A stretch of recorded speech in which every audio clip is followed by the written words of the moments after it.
হাসানুল হক ইনুর যে রায়টি 30 জুন 2026 তারিখে রায়ের তারিখ ঘোষণা করা হয়েছে।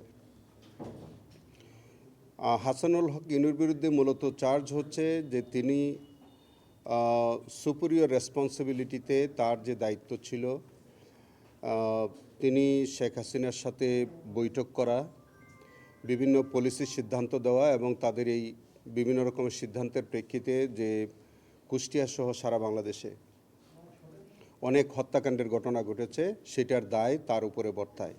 10 জন সাক্ষীর সাক্ষ্য আমরা আদালতে উপস্থাপন করেছি, তারা 10 জন সাক্ষী দিয়েছেন।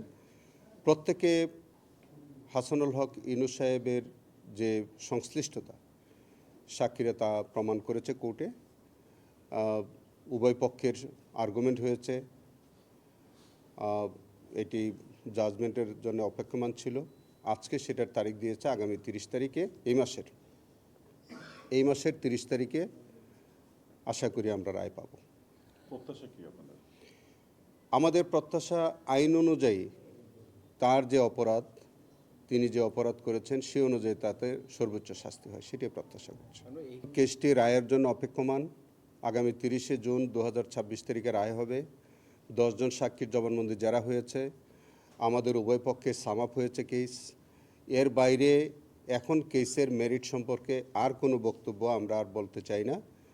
যেহেতু এটা রায়ের অপেক্ষমান, আমরা প্রত্যাশা করি, আমরা মনে করি প্রসিকিউশন পক্ষ থেকে আমাদের সাক্ষ্য প্রমাণে তার বিরুদ্ধে অভিযোগ প্রমাণিত হয়েছে এবং আমরা প্রত্যাশিত রায় পাবো বলে প্রত্যাশা করি।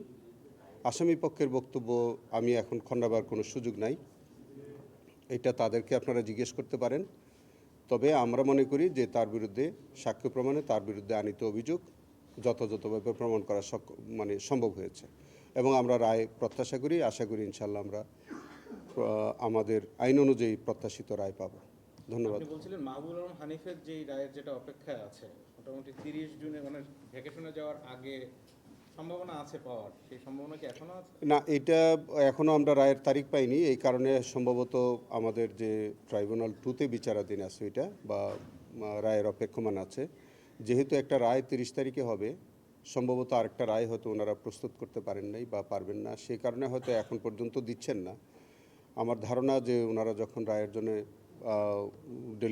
রায় ডেলিভার করবার জন্য যখন পারবে, তখন নিশ্চয়ই আমাদেরকে তারিখ ঘোষণা করবেন। সেটা একান্তই ট্রাইব্যুনালের বিষয়, এই বিষয়েও কিছু বলা যাচ্ছে না এখন কবে ওনারা রায় দিতে পারবেন। Thank you.